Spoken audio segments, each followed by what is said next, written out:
Good morning and welcome to the Sunday service. This morning we're going to do the meditation first. After the meditation, Reverend Chandasara is going to give a Dhamma talk. After that, question and answer and chanting. So right now, time for the meditation. So Chandasara, you can start the loving kindness meditation.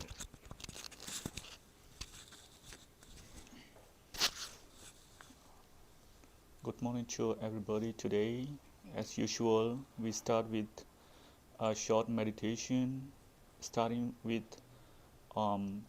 mindfulness breathing meditation plus the loving kindness meditation.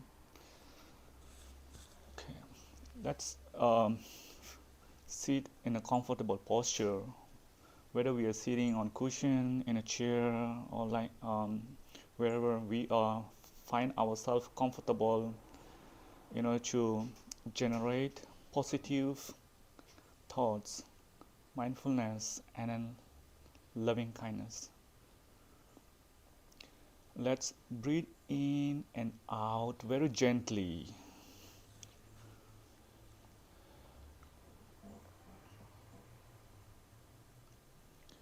No thrust, no force. Just breathe in and out gently and mindfully.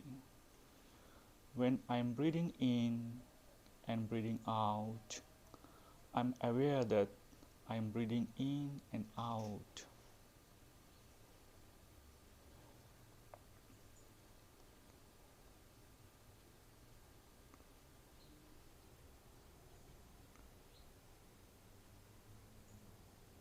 When I do exhalation and inhalation, I can sense on my nostril, around my nostrils.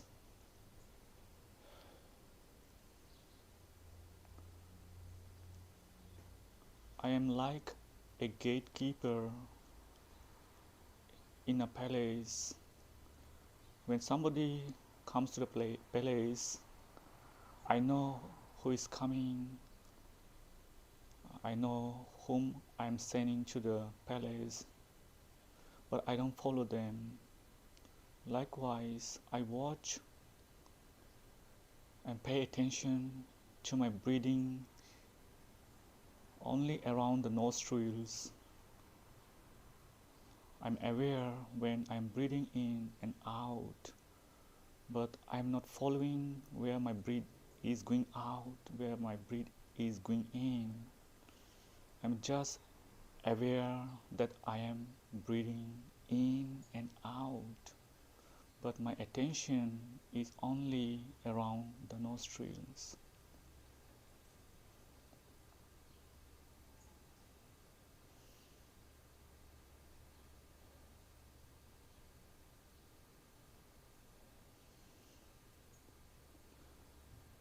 I am breathe in and out very gently, very mindfully.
I am breathe in and out gently and mindfully.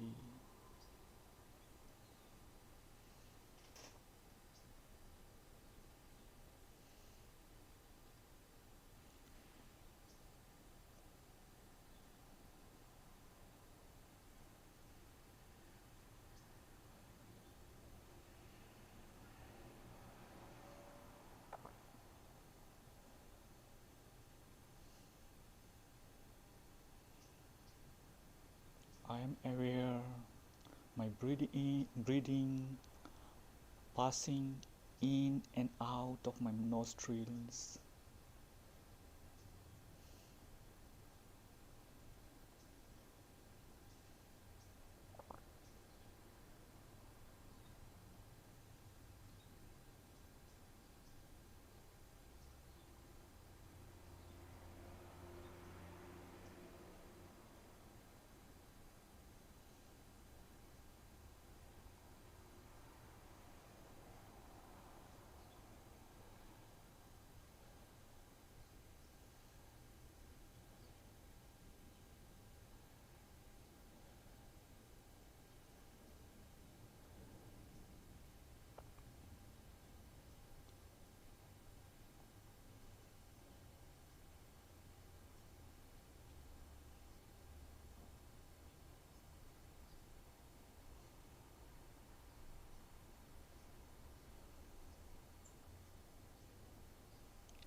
Now, shall we switch our meditation to loving kindness? We are radiating loving kindness thoughts to all the living beings in this way. May all the living beings, including me, be physically well. May all the living beings, including me, be free from external danger.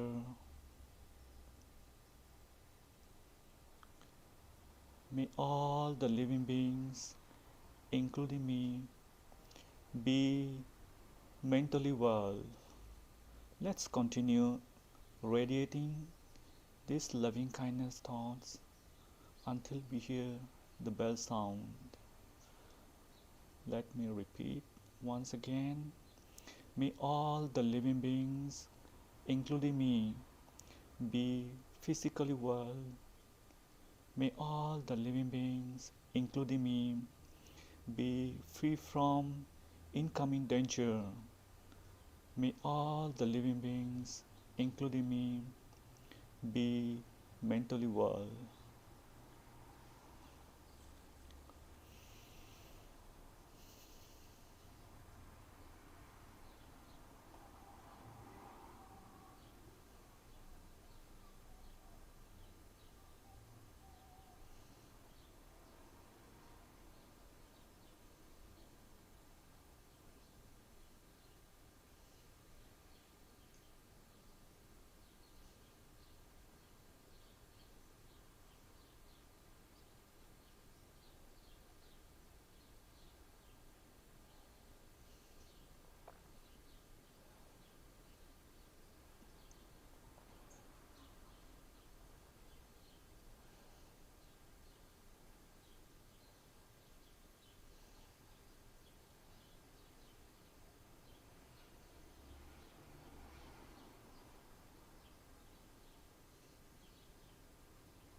Sadhu, sadhu. Thank you, Reverend Chandasara, leading the meditation. Right now, time for the Dhamma talk. Today, our speaker also, Reverend Chandasara. Before your talk, I just want to mention few things. We don't have the program. I mean, we don't have the Zoom program right now, but we do have the uh, YouTube program, so people can join. So I encourage all the people to come to the temple and join with us physically here, because we open the gate for everybody every Sunday around 10:30. So you can park there your cars and you can join with us. And the other thing is, February 18, we're going to celebrate the Lunar New Year, which is a blessing for the New Year's. And we're going to give a dana for the monks, and we're going to give a lunch for all the lay people. Also, please make sure to come and join with us the February 18th, the Sunday, I think third Sunday of the February, for that New Year blessing ceremony. And we do have at least 10 monks, uh, maybe more than 10 monks, I'm not sure right now. And however, it's going to be February 18th. Make sure to write down your calendar. The other things is, you see the our good friends Mr. Nam is not here today also. So we went few days ago to his home to visit. Uh, Fortunately, he's getting better. He's not sick right now. He's almost completely recovered, and his brother also recovered. Still, his sister was sick, so now I have to take care of his sister. So that's why he's not here today also. He say he will be here soon. Maybe next week he will be here soon. So we always wishing for him to good recover, speedy recover, get well soon, his family members. The other things, Subodha, can you explain a little bit about, I think 1 minute? So we've been revamping our online presence, so to speak. So we have a new Instagram account. The username is at Buddhist Meditation Center, and so you can find IBMC on Instagram now. We also have a new Facebook page that you can like and follow on Facebook. That's co-managed by myself and Venerable Ratnasada. And so that's two ways you can find us online. We're making sure to keep people aware of the goings on. So we have weekly posts about who's going to be giving a Dharma talk, what the Sunday service is going to be about. We also share other edifying things about the Dharma, various quotes and photographs and videos and the like. And so those are two ways of staying up to date with everything going on at IBMC. The other thing is that we have brought back the mailing list that you can sign up for on the IBMC website, and so that's another way that you can keep up to date with all the goings on here at our temple. And I think that's it. All right, thank you, Subodha. And Chandasara, you can start your Dhamma talk right now. Paying homage to the Buddha, Dhamma, and Sangha. Okay. Again, good morning to the audience. I'm still not done yet with the gradual teaching I have been giving talk on, like already gave twice, but today I want to finish it. So we were talking about the gradual teachings of the Buddha, and then finally in like the teaching of the Buddha, I mean the teaching that is directly related to the attainment of the liberation. And we started from the dana, sila, that is from giving and leading a disciplined life, and then the results of giving, results of leading a disciplined life. And we have been discussing like if we do good, we get good results. I'm like intentional actions followed by the relevant results. So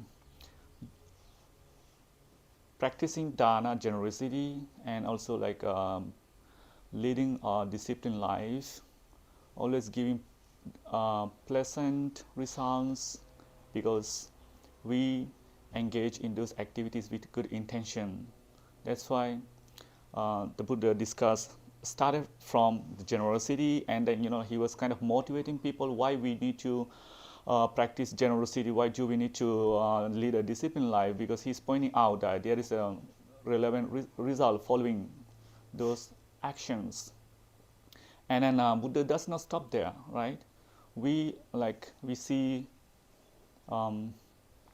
in general, like if you look at the other religious teachings, like in common, we see like we they ended up like either in the hell or in the heaven, right? So Buddha explaining like we have the results of doing this, like generosity and discipline.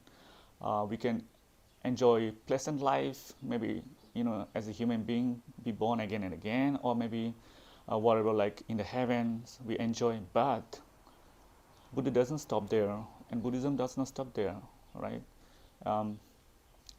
He just after that, like when the person is like kind of maturing step gradually, he just focus on like, oh, even the pleasant, whatever we enjoy, whatever pleasures, so it's not permanent, it's changing. Yeah, we like, but it's changing, and we have to accept, right? The more we deny, the more stress we experience, the more anxiety we are stricken by. So as a Buddhist practitioners, we are learning how to accept the reality, I mean the experiences, the day-to-day experiences we have, right? We are learning to accept it. It's like something similar to systematic desensitization in what we call in psychology, but similar. We are learning to accept it rather than like denying the suffering, denying the pleasant, right? We have to accept when there is pleasant, yes, we have to accept it, and we have to see the consequence. I mean like the I would say, yeah, consequences or result, whatever. And then when there is like sad situation or difficulty, suffering, we also have to accept it. That is part of our life. Like day and night, they're like all going together, like so part of our life. So when the person is mature, the Buddha right away from there, right, from that point, he directly teaching the person the full noble truth. He jump on like after explaining everything, and if the person has understood and the person is ready to accept understand the Four Noble Truth, the dependent correlation theory, the Buddha then start preaching the Dhamma. Because for many of us, we don't have the mature wisdom, and then it's very difficult to understand the deep teaching of the Buddha.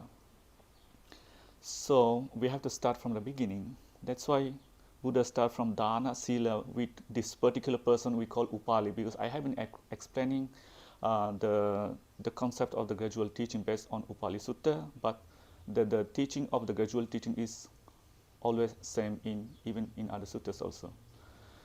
So because after listening to the Dhamma, Upali finally he attained the first stage of enlightenment. We have first in Theravada Buddhism we explain like 4 stages of enlightenment.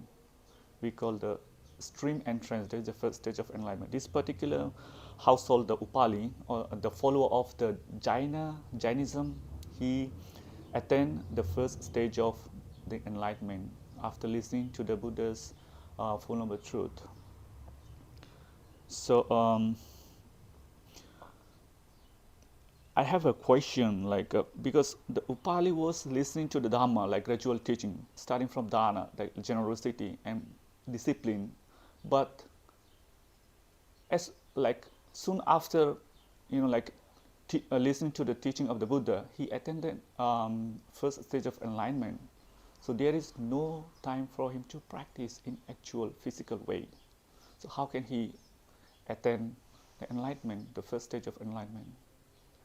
I mean, like it's for us to reflect, to consider, like, is it possible, right?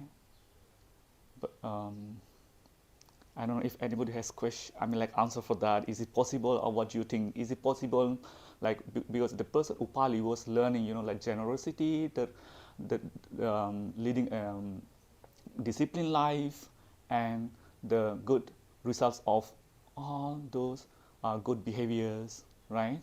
But he didn't practice generosity in that moment, right? Or he was just listening to the Buddha, and finally, I mean, like at the end, he attained the first stage of enlightenment. So, anybody has any like answer, like, is it possible or not? Yes. Yes. I mean, I could give an answer, but Yeah, sure. it's a long answer. I'm trying. So you're saying this is someone he's learning Yeah. how to be generous and all that, but he's not practicing it. I mean, like at that moment, like he was just listening, only just in the process of listening to the Buddha, but he attained the first stage of enlightenment. In that moment, he didn't practice generosity in a physical, in the like physically, right? I mean, like he was not giving dana, to the monks or to other friends, right? But he was just listening and attend the first stage of enlightenment. Is it a question? I mean, does it wondering you? It won't last. Okay. I've got some thoughts. Yeah, If you really, yeah, sure, if sure. you're really asking. Yeah. It won't last. So there are more kinds of generosity than just the physical act of giving. So we can be generous with our time. We can be generous with our energy. And so someone who is listening to the Buddha can also be practicing generosity just by giving their full attention to what the Buddha is saying.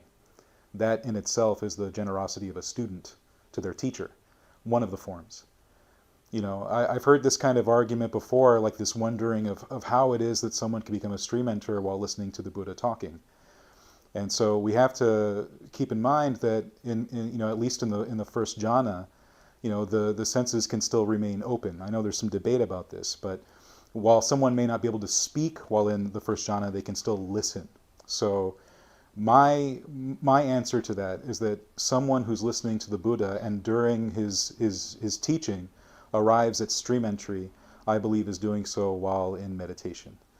And so as they're listening to the gradual discourse, that it culminates in the Four Noble Truths. The Four Noble Truths themselves are not just things that we hear, but we also put into practice. The idea that there are duties that go along with learning the Noble Truths.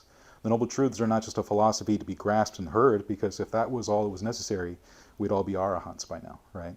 So it's the fact that they were able to put it in practice enough that their Dharma eye was open. They entered the stream as Sotapanna, right? So that would be my answer. Yeah, thank you so much, Subodha. Thank you. Yeah, it's a wonderful explanation. So it's possible. That's why he attained the first stage of enlightenment, because like when he was listening to the Buddha, right, his mind like become kind of purified, and he's grasping, and he's using his like the knowledge or wisdom, kind of you use the term meditation. It's kind of like reflecting what the Buddha was teaching, applying to himself, right? So by the time his mind become like kind of generous, kind of giving up, the basic level of generosity is like I'm like giving up what, like mentally, right? Maybe physically as well, like giving our property, wealth, or whatever, right? Only I'm like when it's like kind of mature, like we can use the term like renunciation. Renunciation like also kind like related to like giving up wealth or whatever. Like when it comes to the like subtle sense, it's like giving away greed, hatred, and delusions. So it's kind of like the person's mind become purified slowly and gradually after listening to the teaching, right? And reflecting. It's kind of practicing, oneself, right? Kind of. Um, so that's how the person, even he did not actually practice the dana at the time, but his mind is already set up, already matured for that particular action or event. That's why the the person could, purify his mind gradually and grasp the teaching of the Buddha, right? In the sutta, it says, after listening to the gradual teaching of the Buddha, right, until the renunciation section, that is the last section of the gradual path, the renunciation of like greed, hatred, and delusion, it applies to. And so the Upali's mind was like very pure, like a white cloth, right? It's catching the dye very easily. In the same way, when the Buddha, start teaching the fundamental truth, he was able to grasp that fundamental truth very easily, and then he kind of actualized himself through his own understanding, own realization. And not only Upali, there are many um, people in the past, and even the monks and nuns, they all, even listening to like first few sentences of the verse, they attain the first stage of enlightenment. It's like example, one of the two chief disciples, Venerable Sariputta, he happened to listen only to the first two lines of the verse, right? And then he attained the first stage of enlightenment. But he didn't hear directly from the Buddha, but he hear that verse from disciple of the Buddha. So it's kind of like difficult to think, difficult to understand how this happens, but we cannot deny, because when I take myself and anyone here, we all are different stages, right? Maybe the knowledge subject wise, or in terms of practice, in terms of knowledge, we all are different, right? Maybe one concept may be familiar to me, right? That cannot be familiar to you. That may be like kind of new to you. So it's kind of like um, for people who are kind of like in a situation not to be able to grasp the deep teaching. That's why Buddha started with them from the gradual teaching, making them like a background, making them prepare to understand the fundamental truths.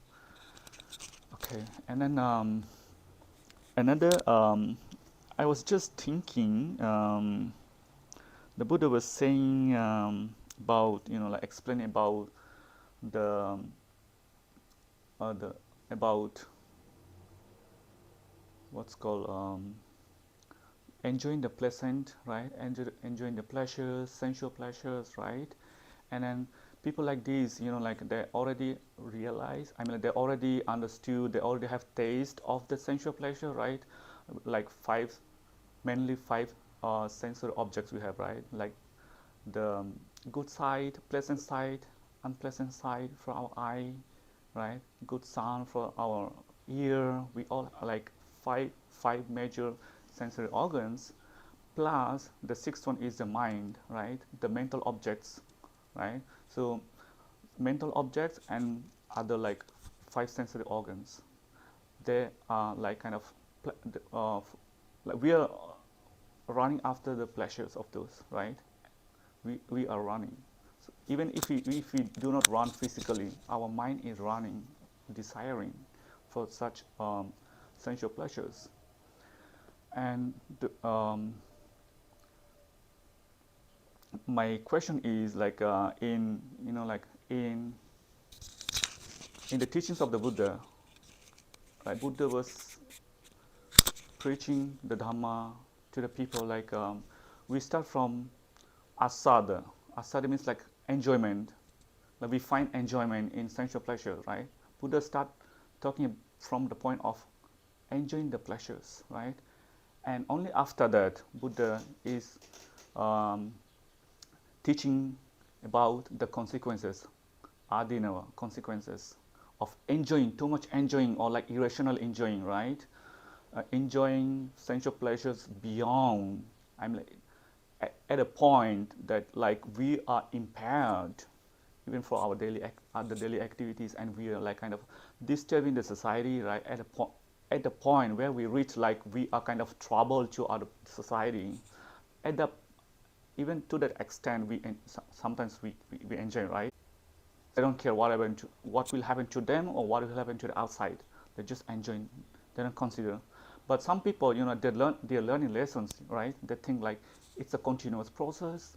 It's a never-ending process. Yes, I enjoy the sensual pleasures, but at some point, I have to control myself. I have to do myself, restrain myself, and some people like changing their life behavior, but some like may continue until death, right? So the because the Buddha was accepting the human nature, right? He did not deny. That's why he first, like he's kind of teaching uh, um, the enjoying the sensual pleasures, asada, sensual, like enjoying the five sensory organs, sorry, five sensory pleasures, sensory objects, and then the second stage is um, talking about the consequences of enjoying, irrational enjoying, whatever. And the last one is only like renunciation of this enjoying the sensual pleasures. The, so why Buddha? This is also kind of gradual teaching, like step by step, because Buddha was explaining like even in Mahali Sutta in the Samyutta Nikaya, he was saying like the the sensual pleasures are giving sensual pleasures, right? They are not always suffering. That's why we have tendency to like sensual pleasures. But the sensual pleasures are not always giving happiness. They also generate suffering, right? That's why some people are like they're giving up enjoying sensual pleasures, and they're doing kind of renunciation, right? So my question is like, for some people, like if we never have enjoyed sensual pleasures, right? If we never have experienced in our life, is it possible to go to the second stage, second level, like understanding consequences? And also, is it possible to go to the last stage, that is like the renunciation, the giving up? There's my kind of question to the audience. Without having the first stage, that is like enjoying sensual pleasures, is it possible for everybody in general, or is it possible for some people, to go to the renunciation level? It's like kind of reflecting. Just we can reflect. We don't have to answer, like yes or no, whatever. Just reflect.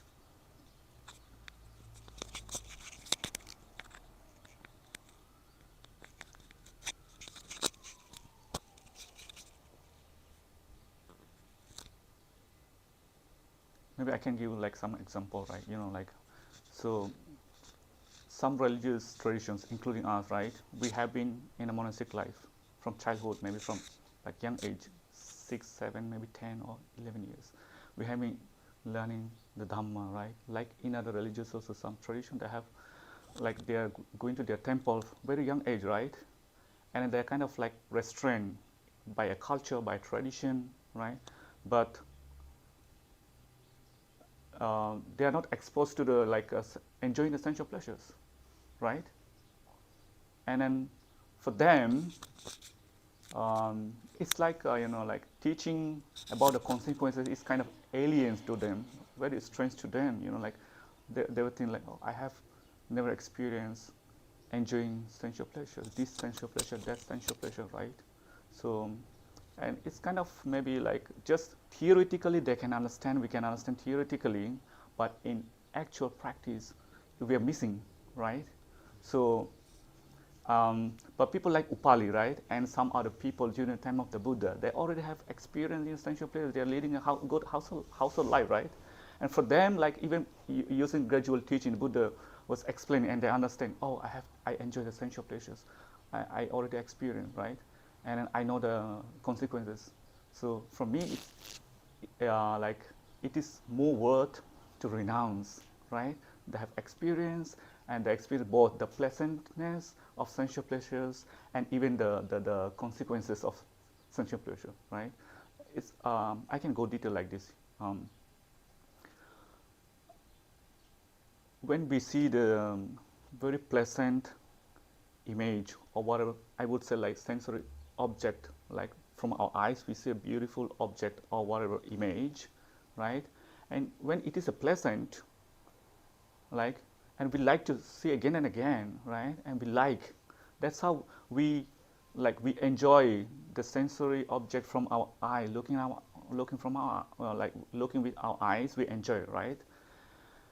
So likewise, we use all our sensory objects, sensory organs to enjoy, right? And whatever we have in the environment, right? We enjoy everything, right?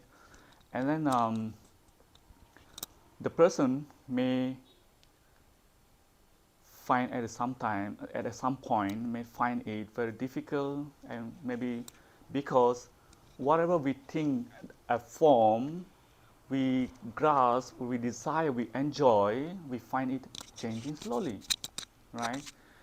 Maybe the person we have today, the person we love today, may be different tomorrow, right? Maybe after 10 years, they completely change, right?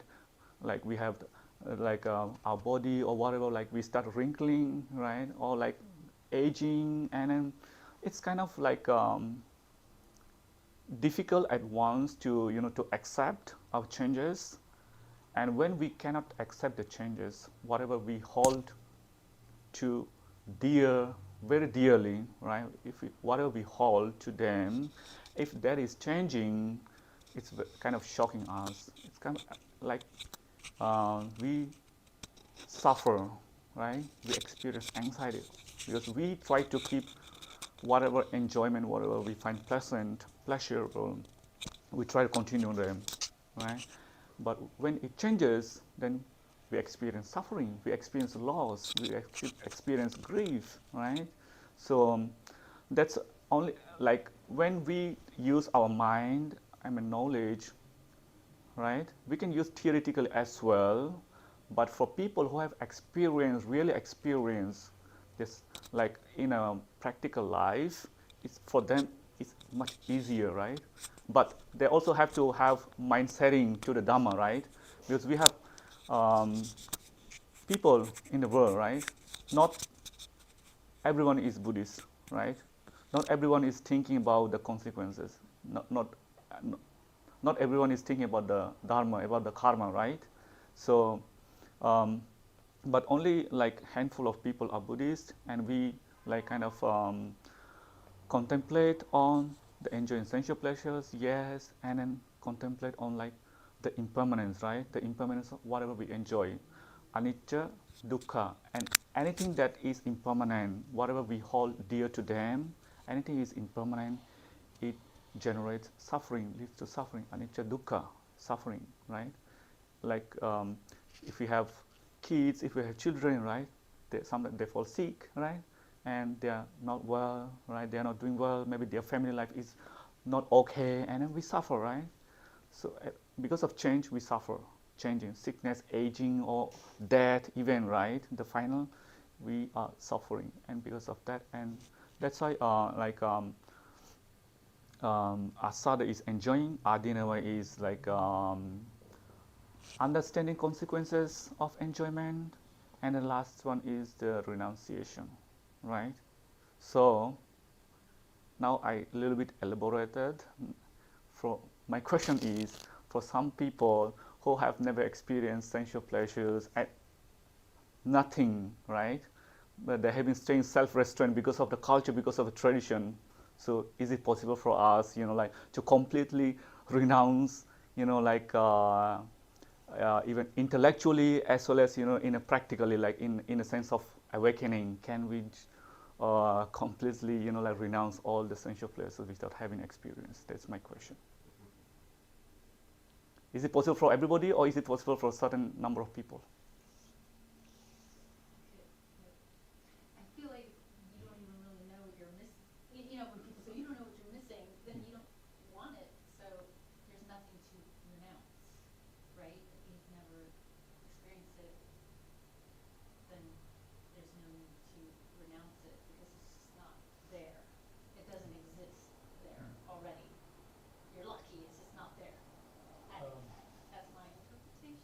Yeah, okay.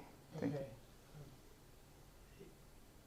The renunciation would be the desire for those things. So, I The see. monks don't exist in a vacuum. The monks see the world. So their state has to be one of equanimity. They have to renounce the desire for it. They have to accept that this is their life. So they are, in essence, renouncing that, the greed element. I see. Like when you go around to the feeding bowl, you're supposed to accept whatever goes in. It's not really fair if you decide, well, that guy down the road gives better, so I'll go down there. No, you just have to take what is given in your bowl. Yeah. Accept it. Is that? Thank you so much. Thank you so much. Yeah. Nothing is wrong, nothing is perfect, right? Nothing is completely wrong, nothing is completely perfect, right? So, yeah, for some people, it's possible, right? To just theoretical understand because they have been practiced, maybe if we believe in a past life, right? Some people, they have been practicing throughout their lifetime from life to life. And for them, it's easier, right? To understand the consequences of others enjoying sensual pleasures, even if they did not enjoy in this very life. And then they have the mature wisdom, right, to renounce sensual pleasures. But for generally, for like general public, general population, it's very difficult, right? I mean, suppose if we never experience anything or any kind of enjoying sensual pleasures, right? We generate more curiosity, right? What it would be like that, right? If we see the outside, because we are not alone, we are living in a society, right? In a wide variety of society. We have Asian culture, we have American culture, Western culture, Eastern culture, right? We see different, right? And but yeah, for as a general, like we find it very difficult because the more we generate curiosity, the more we find stressing, and like we are sometimes we find ourselves lost, at some point, that's why I I personally believe, right, we have to, it's a kind of the topic that we have to focus, we have to think, right, and then because the Dhamma we have to apply to ourselves to actualize ourselves, right. Understand Dhamma is not enough. That is what the Buddha said. Even according to the Chanki Sutta in Majjhima Nikaya, we have to understand maybe theoretically the teaching of the Buddha, and also we have to actually self-actualize ourselves, right? We have to have experience the Dhamma through our direct knowledge, direct understanding. I don't know if it makes sense, right? If it doesn't make sense, just you can ask question. We have 5 minutes.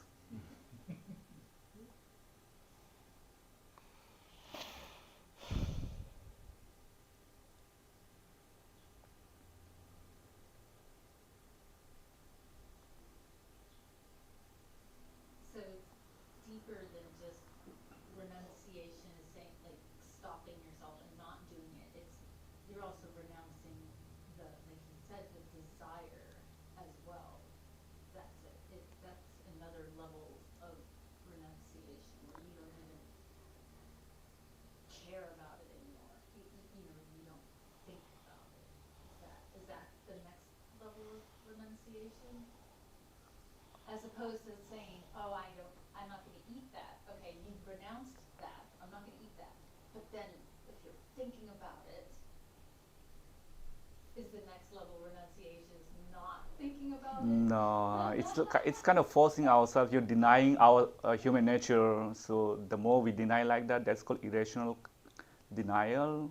And the more we do like that, without any, proper procedure, I would say, without any proper procedure, we are suffering more than the general people. But it's to come to the point where you don't even care to think about it, right? Like it just doesn't matter, right? Is that? I mean, we have to we have to accept our desire, right? And we have to accept our human nature, and then accepting that, and then we are trying to like I don't know how to put into language, right? The way I understand is difficult to put into language, right? But we kind of understanding, right? We kind of renunciation that comes through understanding, right? As I said, like we enjoy sensual pleasures, but again we understand their consequences, because enjoying sensual pleasures is not never ending. We want more and more, right? If I get whatever I want today, I will not stop at a point. I want more and more, right? Just keeping ourselves as much as simple, and then whatever we need, right, for our maybe like basic needs, maybe like food, shelter, or whatever. Like if we have basic needs, right, we use that for the purpose of developing our spiritual path, right? By like kind of gradual process, right? And then when we are in the spiritual process, like gradually, like we kind of renunciating desire, craving, right? And at the same time, like we generate more wisdom, right? The prajna we call wisdom, and then we kind of reduce hatred and all other aversion, like all the negative behavior, negative intention, negative mentality, all whatever, like we slowly reducing, and in the process of the spiritual attainment. It's not something like we are just denying whatever we have desire, you know, and then trying to forget. The more we're trying to forget, the most it's kind of disturbing us. So it's different. Chandasara, can I try? Yeah, sure. I just want to Yeah. summarize. Yeah, sure. Because you did say a lot of good points. So the way the Buddha put it is that our desires are so strong that even if it were to rain gold coins from the sky, it still wouldn't be enough to satiate the greed of a lot of people, right? So the idea is that even as much as we are renouncing things physically with our body, like we follow the precepts, we put all these things into practice, we know what we're trying to avoid, it is our nature as sentient beings essentially to feed. We're always grasping and reaching out to try to satisfy ourselves in some way. And so the Buddha is trying to emphasize that since we are feeding, we should try to feed on something that is skillful. So essentially we're feeding on the Dhamma, feeding on the Dharma. So we have all of these temptations out in the world to find pleasure in this way and that way, but there's plenty of pleasure to be had in practicing the Dharma well. And that's what it means to have this raft, is that this is this thing that we're holding on to. And it's by holding on to this, there's a lot of stuff that we let go of naturally because we're holding on. Because if we let go of the raft to hold on to something else, we're no longer on the raft. So we want to hold on to the raft. And so I think it's important to keep that in mind, that it's our nature to feed. So what are you feeding on? That's the question that you can be asking yourself as someone practicing the Buddhist path, right? As essentially, is it worth it? When you're looking at something you're about to feed on, and it's not just food, it's all the ways that we try to satisfy the mind. What are you feeding on, and is it worth it? Try to see the allure and the drawbacks of everything that you're doing, everything that you're thinking, everything that you're saying. What are you feeding on? Make sure it's worth the effort you're putting into it. Okay, thank you so much. That's it. Thank you. Thank you, Chandasara. And we're going to chant the page 4 and page 10.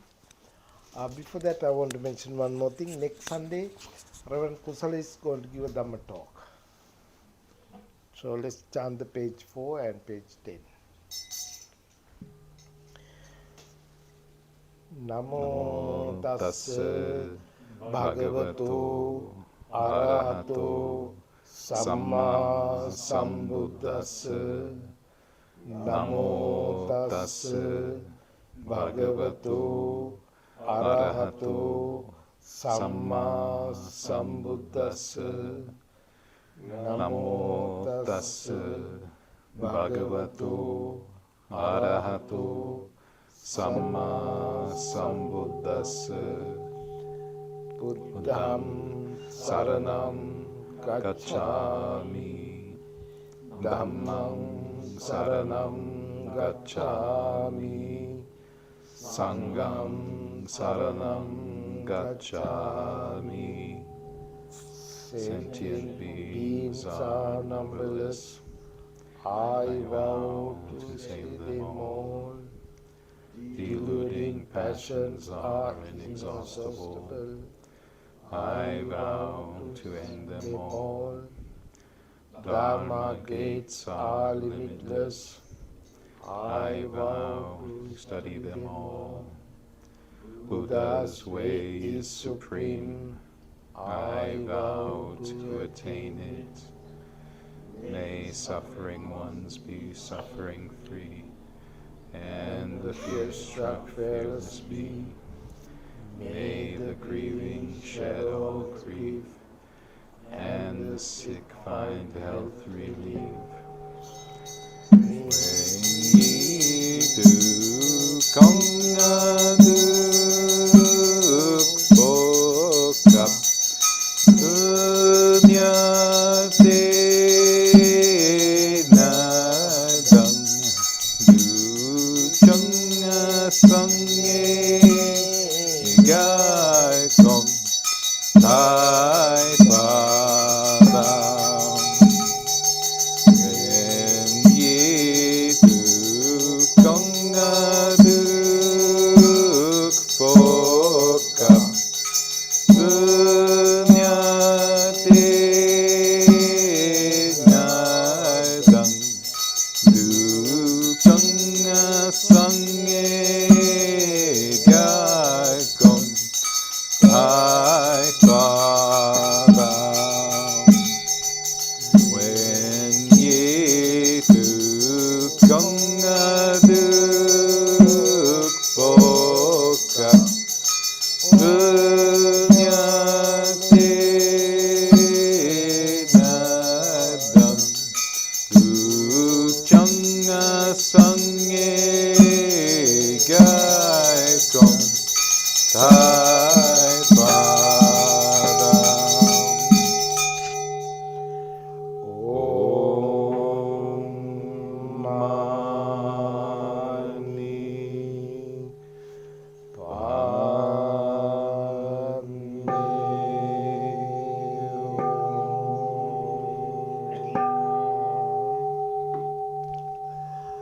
Thank you for everybody. I think we do have tea and cookies. So thanks Chandasara and Subodha also. Thank you for everybody being with us here today. Again, the 18th of the February, we do have the New Year celebration, blessing and dana. Please come and join. By the power of the Buddha, Dhamma and the Sangha, you all be well and happy.